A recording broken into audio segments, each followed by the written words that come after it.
Hey, merci d'être avec nous aujourd'hui. Je m'appelle Cindy et puis on se réjouit juste que tu puisses entendre le message de cette semaine.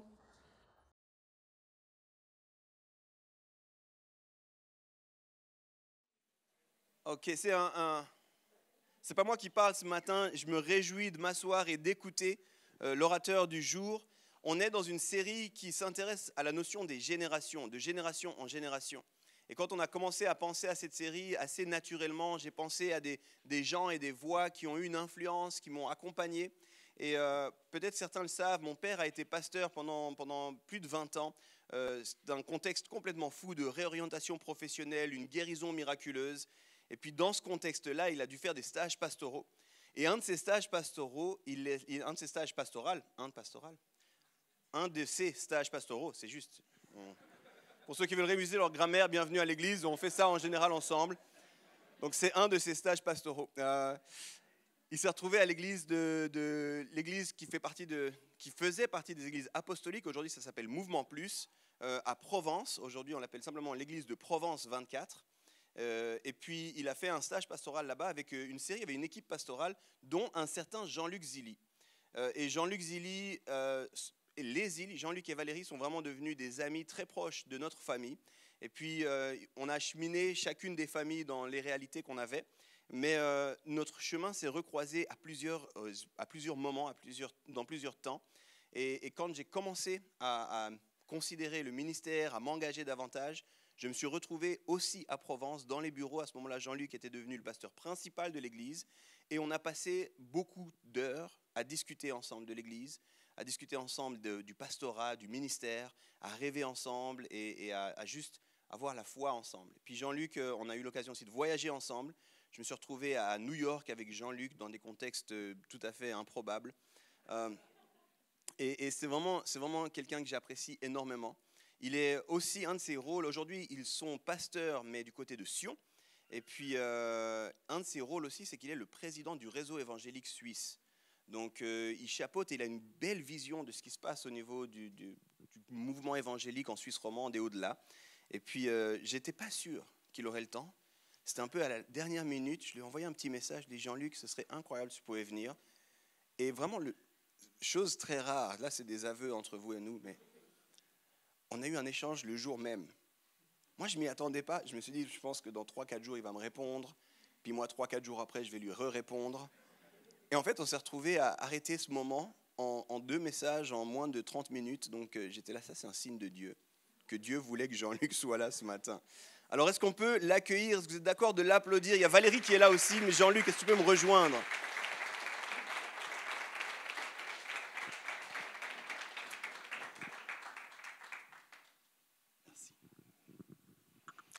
Merci infiniment Yves pour ces mots très chaleureux d'accueil.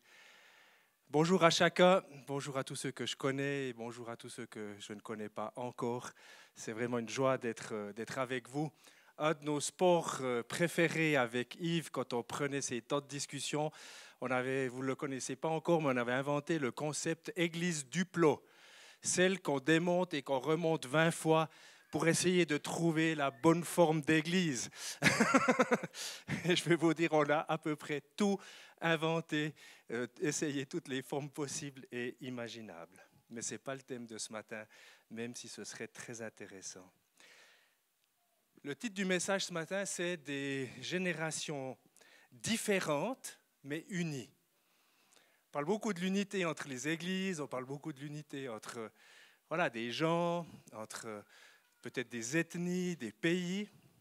Ce matin, j'aimerais parler de l'unité entre les générations. 3 courts textes. Le premier dans Timothée 1, 18 et 19. C'est Paul qui s'adresse à quelqu'un qui a été comme un fils pour lui. Timothée, mon enfant, voici l'instruction que je t'adresse. Conformément aux prophéties faites précédemment à ton sujet, t'appuyant sur elles, combat le bon combat en gardant la foi et une bonne conscience. Un autre passage, c'est dans Joël, chapitre 3, le verset 1. Après cela, je déverserai mon esprit sur tout être humain. Vos fils et vos filles prophétiseront, vos vieillards auront des rêves et vos jeunes gens des visions. Je relève juste en passant que c'est les vieillards qui ont les rêves.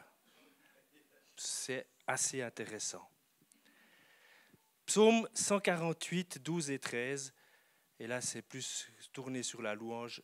Jeunes gens et jeunes filles, vieillards et enfants, qui louent le nom de l'Éternel, car son nom seul est élevé, sa majesté domine la terre et le ciel. Amen. La Bible est remplie des relations entre les générations. Elle est parcourue, traversée par cette notion-là. Le risque sur ce sujet-là, et je trouve extraordinaire que vous l'abordiez, c'est de dire c'est facile. C'est de dire c'est une évidence, on est tous des frangins et des frangines, c'est facile. Et pourtant, on est chrétien, on s'aime, est-ce que ce n'est pas plutôt un défi? Oh, ces jeunes, avec leur musique, avec leur habillement. Rendez compte, ils achètent des jeans troués. Nous, à l'époque, on les raccommodait, mais eux, ils les achètent troués, à les comprendre. Les films, oh, et la musique. Leur musique, ça, c'est vraiment quelque chose de difficile à supporter. On ne les comprend pas et par moments, ils sont peut-être un peu irrespectueux. Oh, ces personnes âgées, oh, mes parents, rigides, contrôlants, jamais d'accord avec ce que je fais, jamais d'accord avec ce que j'aime. Leur vie est remplie de traditions et en plus, ils veulent toujours dire comment je dois faire. Paternalistes et moralisateur. Vivre en génération, c'est vivre avec les différences. Et ce matin, je pourrais parler longuement de la différence, je vais juste passer par-dessus. Chaque génération a ses différences.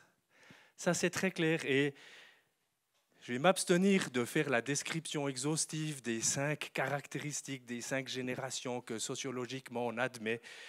Vous les connaissez, les boosters, les boomers, les X, etc., etc.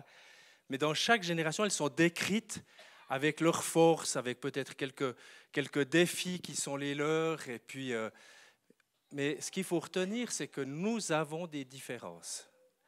Alors, elles sont des différences peut-être ethniques, elles sont des différences sociales, elles sont des différences de plusieurs sortes, mais il y a aussi des différences qui sont liées à la génération, c'est-à-dire à l'âge. Et comment est-ce qu'on aborde et comment est-ce qu'on réagit à cette différence? Les choses sont sûres, les différences sont là. Est-ce que je vois la différence comme quelque chose qui me fait peur, comme quelque chose qui m'effraie, comme quelque chose qui va me mettre un peu dans le recul? Ou bien est-ce que j'ai cette attitude curieuse en disant « qu'est-ce que je peux apprendre ?» Est-ce que la différence fait peur? Notre Dieu est le Dieu créateur. Créer la terre, il a créé. Moi, c'est un des moyens, je trouve, qui me connecte le plus à Dieu, c'est quand je peux aller m'épanouir ou me promener dans sa création. Je vois la richesse. Et là, on est au printemps et même si l'hiver se rappelle qu'il n'a pas trop envie de partir, ces jours, on est quand même au printemps et la nature explose. Et il y a cette richesse dans plein de domaines où on habite dans un magnifique vignoble et on voit ces feuilles qui sortent. Dieu est le Dieu créateur. Et il est le créateur aussi des générations. Il est le créateur du temps qui passe. Il est le créateur de ce truc irréversible, c'est que chaque minute qui est derrière nous, on ne peut pas la revivre et on doit vivre la suivante. Et ça crée ce rythme des générations qui sont là. Et comment est-ce qu'on vit ce défi de ces générations? Il nous a fait différents et ça fait partie de son plan créateur. Alors, ce matin, première un peu thèse ou premier slogan, est-ce que je peux dire que Dieu a créé chaque génération et qu'il a mis quelque chose de riche dans chaque génération?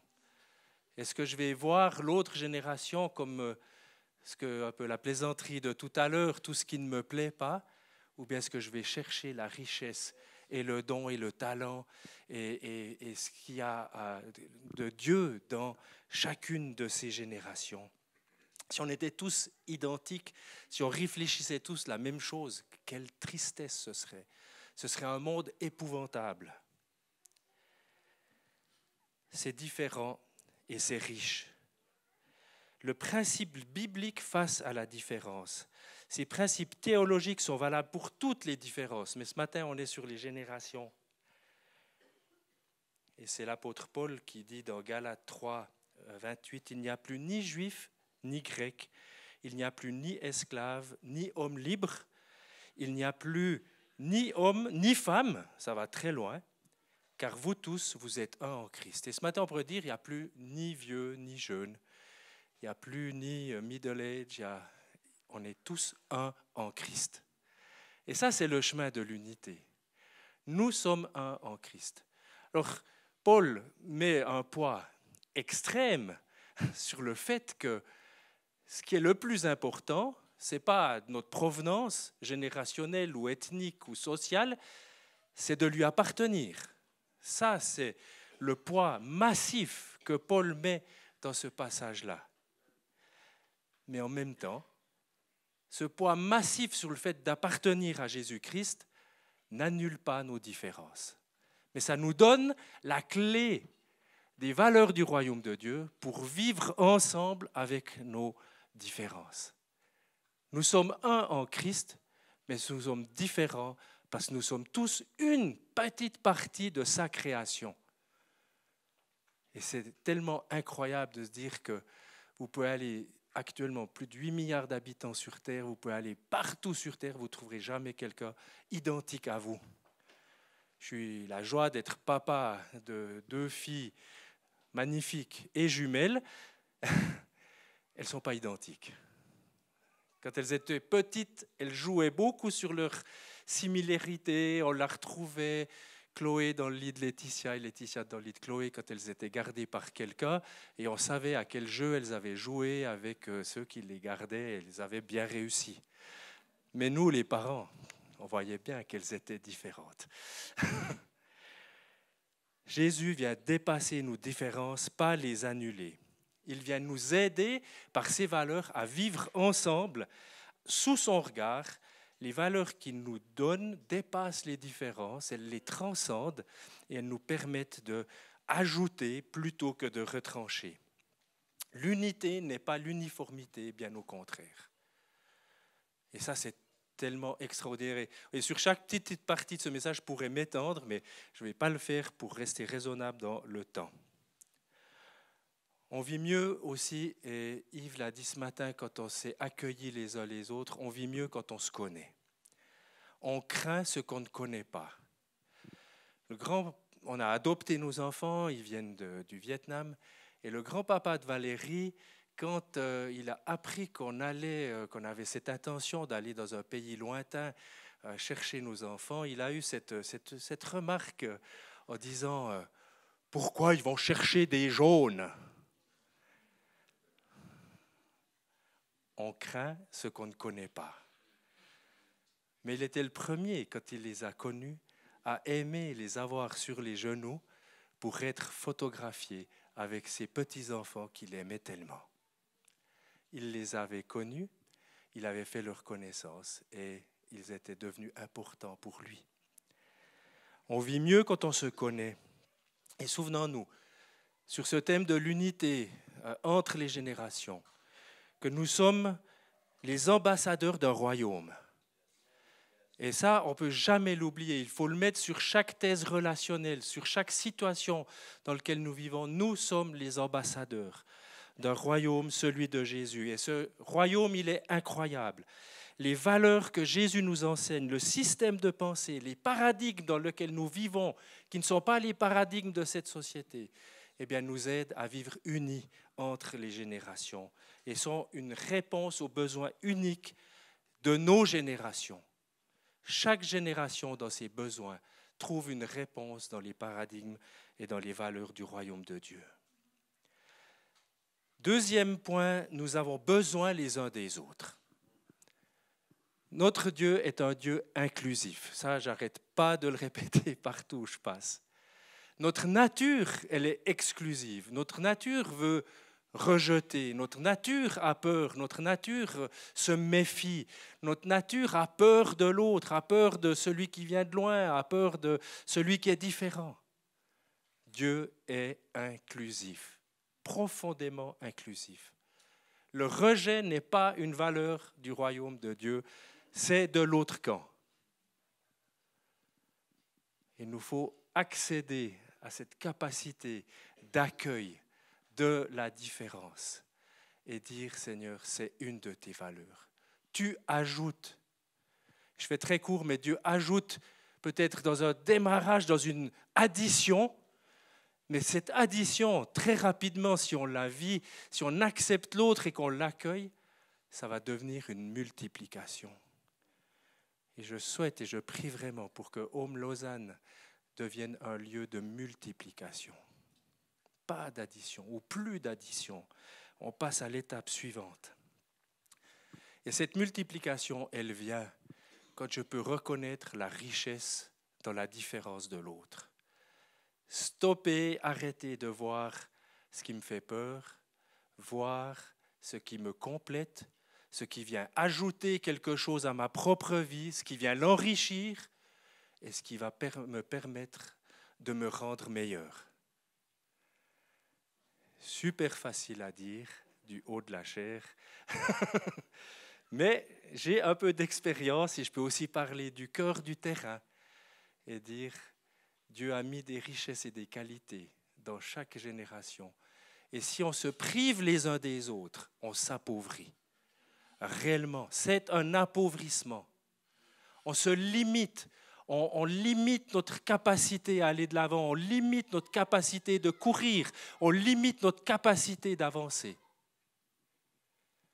Alors que si on libère, si on reconnaît, si on ajoute les richesses de chaque génération, alors on va être beaucoup plus fort ensemble, on va être beaucoup plus complet, on va être beaucoup plus riche et on va être beaucoup plus beau.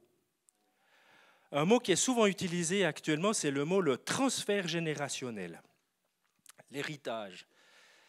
Et l'héritage se transmet parce que c'est une richesse, parce que c'est quelque chose de bon. Alors c'est vrai, on apprend, j'étais dans la banque avant d'être pasteur, et on apprend que des fois, il faut refuser l'héritage.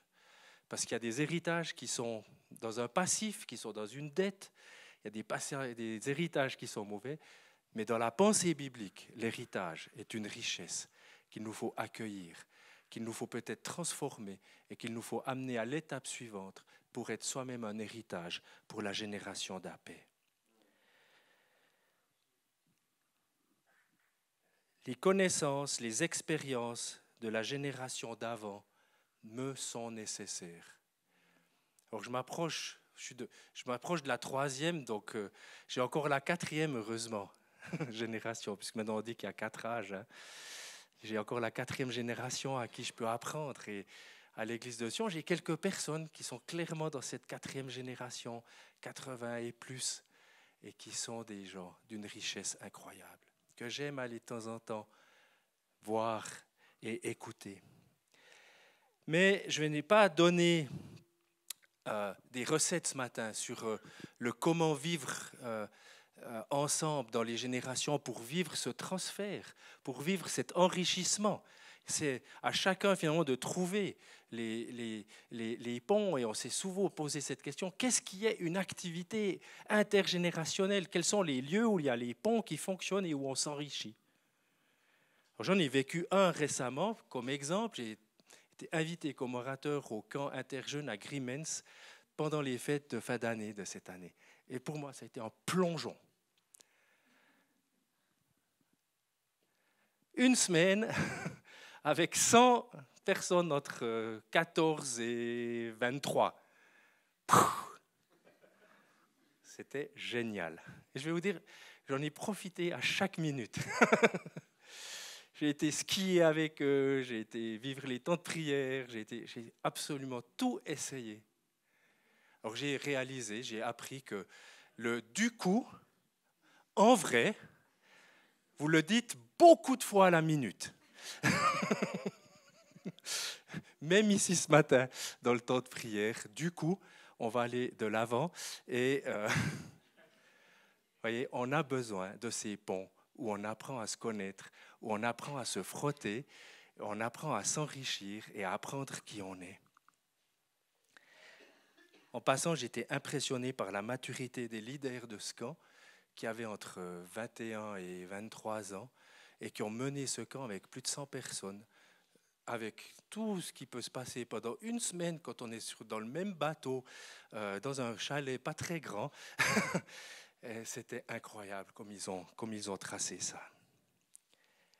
Récemment aussi, j'ai fait avec en plus 2 personnes de Home Lausanne un trek de prière au Népal pendant 8 jours. On a marché, alors là, ce n'était pas que des jeunes, il y avait aussi un couple de notre église de Sion qui a plus que 65 ans. Et on était vraiment dans ce défi d'une marche dans une vallée très haute du Népal. On était dans un contact de proximité et de défi où je peux vous dire que quand on finit la semaine, on se connaît beaucoup, beaucoup mieux. Et quel enrichissement ça a été. C'est une de mes questions. C'est-à-dire les 2 amis un peu plus âgés de Sion, là, avec tous ces jeunes-là qui seront là, comment ça va le faire? Ça a marché super. C'était une richesse de les avoir avec nous. Et ils ont été un grand apport dans ce voyage. Nous avons besoin de pères, nous avons besoin de repères, nous avons besoin de nous frotter, nous avons besoin de vivre ensemble, nous avons besoin de libérer les richesses de chaque génération pour qu'elles soient au bénéfice de celle d'avant ou de celle d'après. Et les plafonds dans lesquels moi je vais, dans lesquels moi je suis, sur lesquels je bute, moi j'espère que ça va devenir vos planchers et que ça va devenir le lieu où vous allez partir pour aller plus loin. Et ça, je le dis, mais vraiment, sincèrement, de tout mon cœur. Rien de besoin de prouver, les amis. Allez-y, foncez, partez sur notre plafond et que ça devienne votre plancher pour aller plus loin et pour aller encore mieux. Les générations qui viennent ou qui est déjà là, c'est ça la réalité, c'est que notre plafond est votre plancher. Mes amis, vous devez aller plus loin que nous, vous devez aller plus fort et plus vite. Comme Paul a béni et encouragé Timothée, agissons de la même manière. Une chose importante que nous devons pour les aînés, c'est, chacun de nous, là, aîné, c'est moins parler du comment faire. Vous savez, la société va vite. En arrivant là sur les hauts de la zone pleine du Loup, on s'est rendu compte, ça faisait un petit moment qu'on n'était pas repassé en voiture par là, on n'a pas reconnu. Ça fait que 3 ans qu'on a quitté Lausanne. Le nombre d'immeubles à la plaine du Loup. Incroyable. On est sidérés, on dit, faut qu'on revienne un peu plus à Lausanne. Hein. Ça bouge, ça change. Donc, qu'est-ce que je veux m'exprimer aujourd'hui sur ce qui se passe à Lausanne? Je peux dire certaines choses parce que j'y ai habité, vécu et servi pendant 30 ans. Mais les choses bougent à une telle vitesse que sur le comment faire, je me sens moins expert. Par contre, sur les valeurs qu'il faut utiliser pour faire les choses, alors là, je pense avoir une expertise et essayer de donner des conseils. Si nous comprenons moins sur le comment, il nous faut donner les valeurs, l'enseignement du royaume. Quand j'ai prêché la première fois à Provence 24, c'était encore plus que 30 ans parce qu'à ce moment-là, je ne suis même peut-être pas encore responsable du groupe de jeunes, mais le gars qui pensait que j'allais pouvoir faire ça a eu la phrase encourageante suivante. Ça fait une éternité qu'un jeune n'a pas prêché dans cette église, et si tu te plantes, ça va faire encore une éternité jusqu'à ce que le prochain puisse prêcher. Et le fou de jurassien que j'étais à ce moment-là, tête un peu brûlée, a trouvé ça absolument sympa et allait prêcher devant tout le monde comme si de rien n'était. Ça a dû bien se passer puisque ça a continué. Mais faites mieux. Les aînés, faites mieux. Vous savez, on a le droit de se tromper. On a le droit d'expérimenter. On a le droit d'essayer. Et ça fait partie de cette culture du risque qu'on aime et qu'on veut absolument avoir en tant qu'Église. On veut sortir de ce truc où chaque fois qu'on fait quelque chose, ça doit être parfait. On veut faire le mieux possible, on veut faire bien, mais aussi donner l'opportunité de se lancer, l'opportunité d'être entouré et accompagné. Ça, c'est sur le chapitre « Nous avons besoin les uns des autres ». Et je ne sais pas si je l'ai plus loin ou pas, mais je la redirai une deuxième fois. Les richesses additionnées de chaque génération valent mieux que les forces d'une seule. Une cohabitation constructive entre générations. Quelques petits conseils pour mieux vivre entre nous, entre ces jeunes et vieux qui doivent danser ensemble, hein. Comme ce vieux cantique le chante. Luc 1, verset 16, « Il ramènera beaucoup d'Israélites au Seigneur, leur Dieu.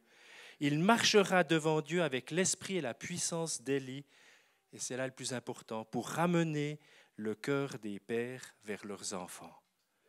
Ça, c'est la vision du royaume de Dieu. Le cœur des pères est tourné vers les enfants et le cœur des enfants est tourné vers les pères. Alors, ça se soigne, ces relations.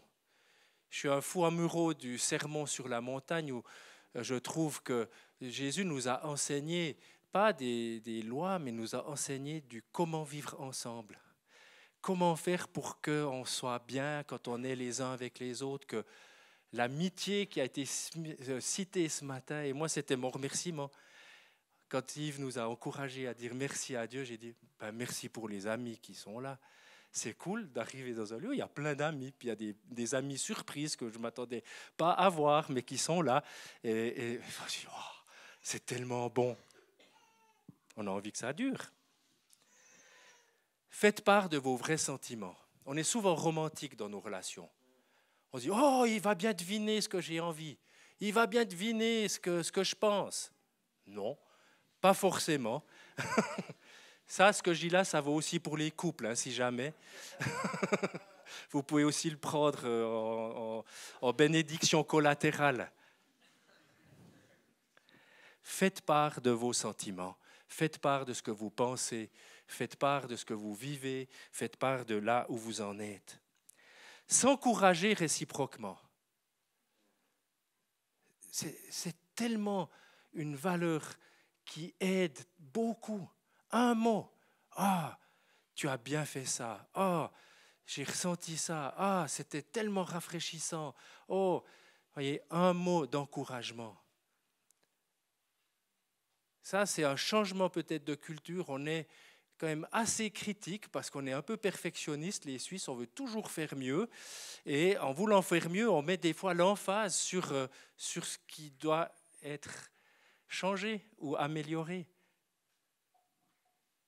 Je leur ai dit, quand on fait l'analyse d'une célébration ou le débriefing d'une célébration, c'est 2 compliments pour 1 amélioration. On ne parle plus de ce qui ne marche pas, c'est des choses à améliorer.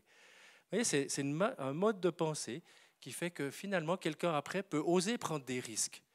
Parce que si vous allez de l'avant sur le haut de la chaire ici pour la première fois, puis que vous dites, qu'est-ce qui va se passer quand je vais redescendre, vous n'allez pas être bon. Si vous dites, j'ai été encouragé et je vais continuer à être encouragé, ça va être extraordinaire. Se pardonner quand c'est nécessaire et ne pas passer sans autre par-dessus. Le non-pardon est la pire prison sur terre. Combien de gens sont liés par le non-pardon? Combien de personnes sont gravement, peut-être même malades physiquement, dans leurs émotions et dans même leur santé physique à cause du non-pardon. Quand il y a un souci entre générations, demandez-vous pardon. Se dire la vérité avec affection. La facilité, c'est de ne rien dire. On met quelques petites œillères, on les rallonge un petit peu, comme ça. et je ne dirai rien. Ah, ça va, je vais faire avec. Je vais tenir le coup, ça va aller, etc., etc. Si votre ami sort des rails, si votre ami se dirige vers quelque chose, vous dites « ça, c'est vraiment pas cool ». Si vous utilisez ce mot « ami », vous allez le voir et vous allez le lui dire. Est-ce que c'est facile? Non, pas forcément. Est-ce que c'est bien? Est-ce que c'est bon? Oui. Et ça, c'est valable entre générations aussi. Oser se dire la vérité, admettre nos faiblesses, admettre nos limites.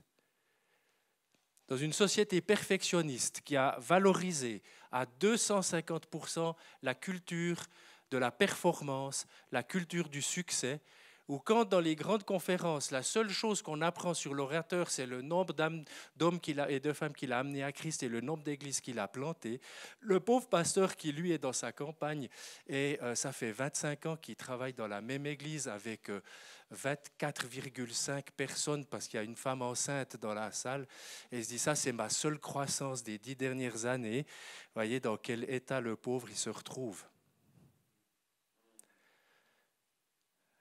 La culture, des fois mauvaise, de la société a coloré nos milieux et on ne sait plus admettre nos limites, on ne sait plus admettre nos faiblesses, reconnaître que j'ai besoin de vous, la génération qui vient, et de mes aînés, la génération qui passe.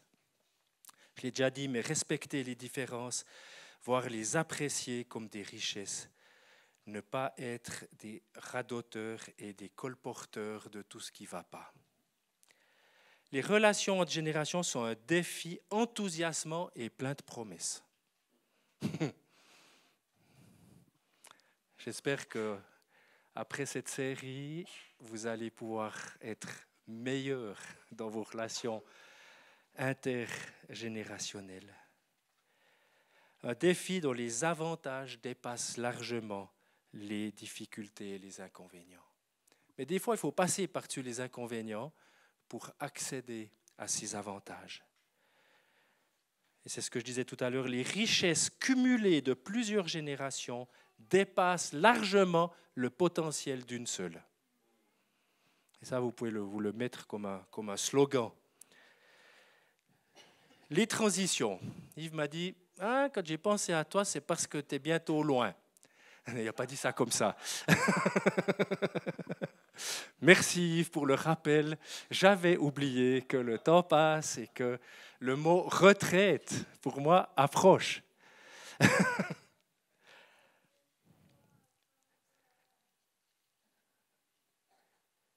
Et c'est la première fois que ça m'est arrivé, c'était pas Yves, c'était mon banquier. Il m'a appelé puis il m'a dit « Hey, Monsieur Zilli, vous n'avez qu'un compte troisième pilier. Il faut en ouvrir un deuxième. » Je dis « Ah bon? Pourquoi? Vous approchez un peu de la retraite là, dans 7-8 ans. C'est mieux d'en avoir deux parce que fiscalement, si vous en avez deux, vous pouvez les libérer pas la même année et puis c'est mieux pour vous payerez moins d'impôts. » Je dis « Ah bon? » Alors j'ai enregistré le truc pour économiser quelques impôts et je me suis dit « Ah, il me parle de ma retraite. » Puis après, il y a 4-5 ans en arrière, mon beau-frère, qui est 6 mois plus âgé que moi, a bénéficié d'un programme dans sa société de pré-retraite et ce salopard, à 55 ans, il s'est retrouvé retraité. Et je me suis dit, c'est la fin de sa vie? Ou bien, à 55 ans retraité, il s'occupe de ses petits-enfants, il fait plein de voyages. Je me suis dit, c'est pas mal quand même. Hein? Comment est-ce que vous vivez les transitions? On transite, hein? On est un enfant, après on devient un ado, après on devient un jeune adulte, puis après on devient un adulte, etc., etc. Toutes ces transitions de la vie, eh bien, elles sont là. Et puis ça, vous résistez à ces transitions, soit vous luttez contre, soit vous essayez de remonter le courant. Hein. Le Rhône, quand il coule, franchement, pour essayer de faire remonter cette flotte en haut sur le glacier du Rhône, vous allez faire des efforts. C'est la même chose pour votre vie. Si vous essayez de résister au temps qui passe, vous allez vous fatiguer. Il vous faut vivre les transitions de votre vie et quel que soit l'âge dans lequel vous êtes, vous aurez toujours des transitions. Il Il y a les transitions magnifiques, comme le mariage, l'arrivée des enfants, des promotions professionnelles, des réussites dans le monde du business, dans plein de choses, dans la créativité. Et puis il y a aussi les pertes, les grands-parents qui s'en vont, peut-être les parents à un moment donné. Et on est tous dans ces phases de transition. Et si je n'arrive pas à appréhender la transition, je vais être malheureux. Paul a utilisé l'image d'une course de relais. Il a dit à un moment donné, j'ai couru, j'ai fait le bon combat, mais je vais passer le témoin à d'autres. Et il a été un tellement bon exemple dans cette capacité que Paul avait d'encourager Timothée, de le réconforter, alors que Timothée était des fois dans des défis tellement importants. Et je suis à une autre saison que beaucoup d'entre vous, celle d'accepter que finalement, dans à peu près 2 ans, eh ben, il y aura une autre transition, une nouvelle transition. Alors, est-ce que c'est la fin ou c'est le début? Yves parlait du réseau évangélique. En avril prochain, pas cette année, donc 25, c'est fini. J'aurais fait 2 fois 4 ans. Et les statuts du réseau disent c'est fini, c'est bon, et il y aura un autre après. Et on est en train de le chercher. J'ai beaucoup travaillé pour notre société missionnaire, de notre mouvement, mais aussi d'une manière générale. J'ai toujours énormément d'intérêt, d'où mes voyages au Népal. Et j'ai vu plein de missionnaires malheureusement mal rentrés. Vraiment, avec beaucoup de difficultés, voire des gros crashs en termes de santé, de burn-out, voire de dépression. Et ça m'a beaucoup interpellé sur mais qu'est-ce qui fait que des gens qui donnent une manière tellement engagée et tellement intense plusieurs années de leur vie à servir Dieu dans un autre contexte, et quand ils rentrent au pays, à la maison, dans ce qui devrait être le lieu finalement du repos un peu et de retrouver ses marques, eh bien c'est à ce moment-là que ça se passe mal. Et j'ai malheureusement constaté que beaucoup rentrent parce qu'il y a des obligations. C'est le temps pour les enfants d'aller à l'école et il n'y a pas la structure dans le pays où ils sont. Il y a différentes raisons, mais c'est rarement pour une raison de vision personnelle du missionnaire pour l'étape suivante. Et que vous conseillez ce matin, si vous entrez dans une transition, parce que vous êtes peut-être obligé, perte d'emploi, ou fin de quelque chose, fin d'une saison, avant que vous soyez dedans, réfléchissez à l'étape suivante. Et je le fais. Et en plaisantant, vendredi, on était à un forum ensemble avec Yves et on s'est croisés au café. Et je lui ai dit, on parlait de ça, puis je lui ai dit, depuis 1 mois, je vais faire du fitness parce que je vais arriver à la retraite en forme. Voilà, un petit objectif. Actuellement, je n'ai pas le temps de grimper les sommets qui entourent notre habitation à Saviez, mais dans 2 ans, j'aurai le temps, mais je vais avoir la capacité de le faire. Parce que si je ne fais rien, je vais les regarder et je vais dire « Ah, c'est beau, hein ?»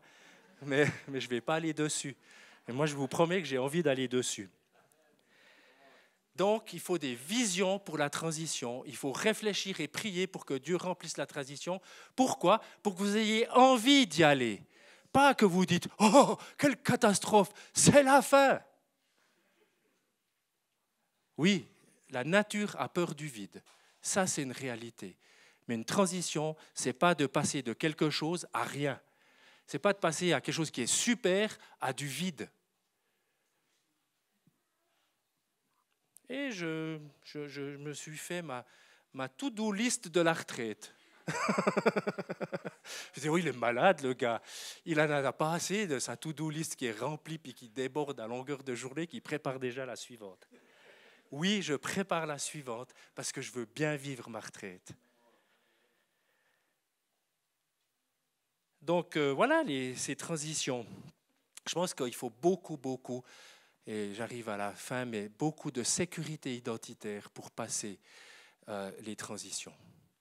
Si vous devez une fois remettre quelque chose, si vous devez lâcher prise sur un projet dans lequel vous avez été beaucoup investi, puis que tout à coup Dieu vous dit c'est le moment de passer la main, eh bien, il vous faut beaucoup de calme et de confiance dans la nature que Dieu vous a donnée, qui est celle d'être un fils et une fille, pour bien le vivre. Si vous êtes encore un peu trop dans l'orphelinat, dans le rejet, dans ce sentiment de manque, dans ce sentiment que voilà, il faudrait encore ci et ça, etc., ça va être difficile.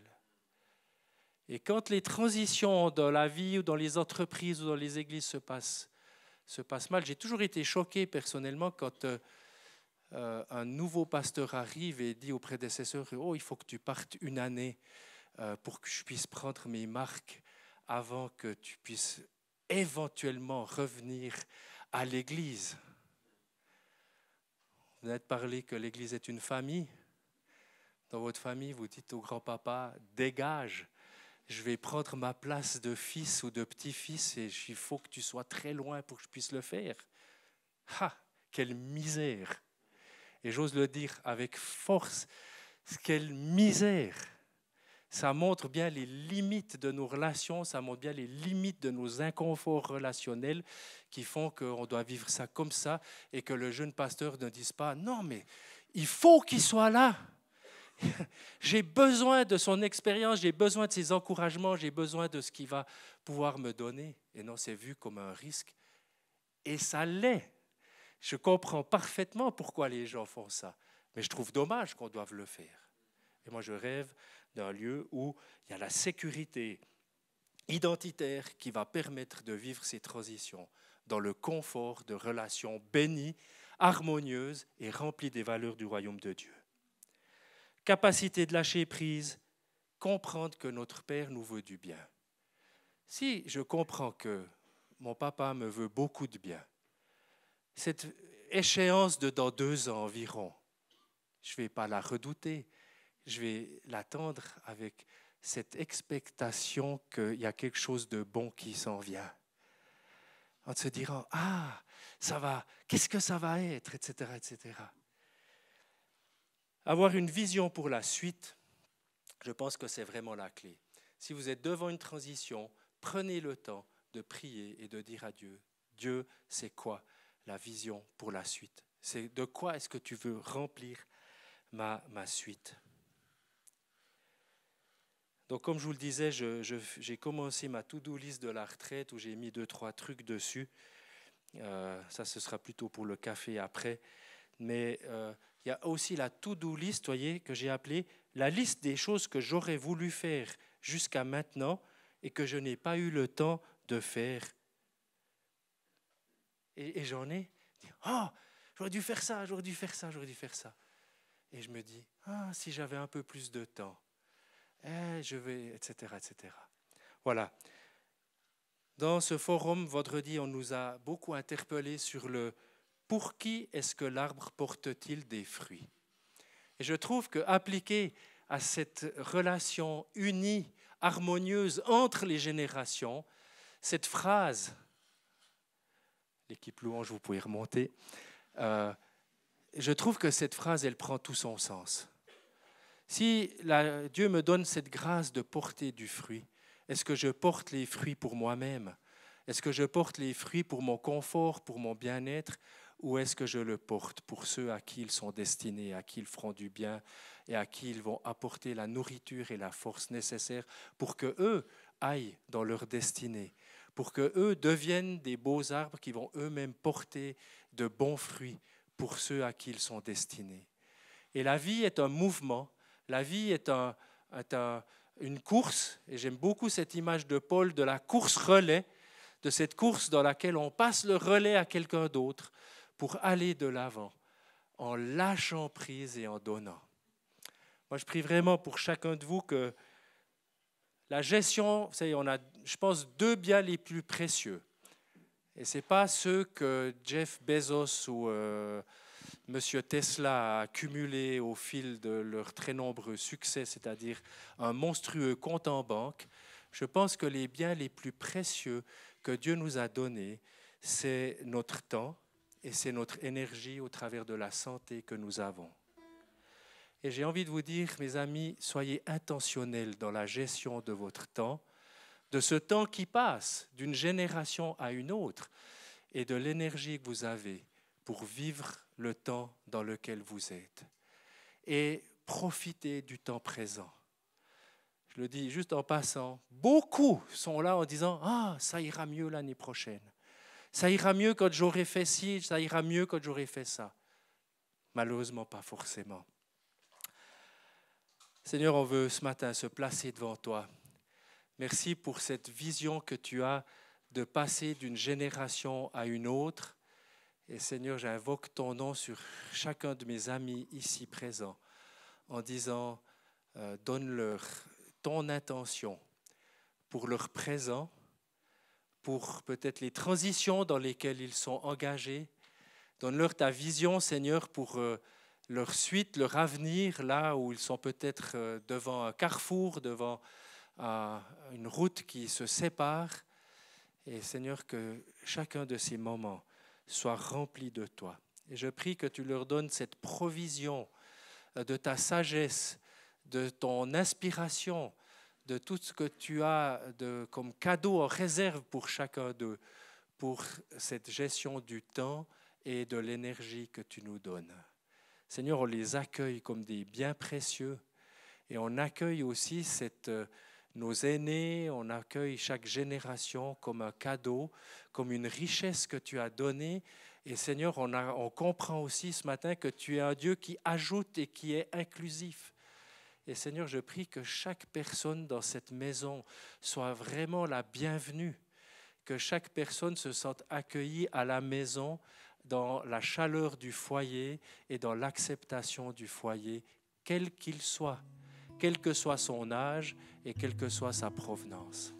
Seigneur, ensemble, on chérit les valeurs que tu nous as données pour coexister. Et Seigneur, je te prie qu'on progresse sur ce chemin, que tu nous aides dans les défis, dans les lieux où il y a peut-être eu des crises ou des heurts. Tu nous aides, Seigneur, à mettre le baume de ton pardon sur les relations qui ont peut-être été brisées ou endommagées. Et Seigneur, que tu fasses couler par ton Saint-Esprit cet esprit de guérison et de restauration. Seigneur, je bénis les richesses de dons, de talents que tu as mis dans cette Église, au travers des générations, au travers des différentes provenances des personnes. Et je te prie, Seigneur, qu'ils puissent faire un bouquet incroyablement beau avec tous ces talents et avec toutes ces richesses. Seigneur, je bénis vraiment ton nom pour la qualité de vie, pour la qualité de transformation, pour la qualité de maturité que tu donnes.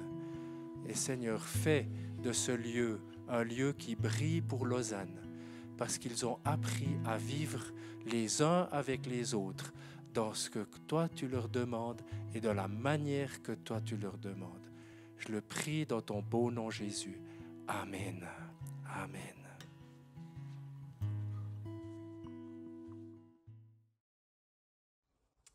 J'espère que le message a pu te parler et que tu puisses vraiment prendre des pépites avec toi durant la semaine et les mettre en pratique. Si tu as envie de plus d'informations par rapport à l'église de Home et la communauté qu'on est, tu peux sans doute te diriger vers le site internet eglisehome.com ou alors les réseaux sociaux, que ce soit Instagram ou Facebook.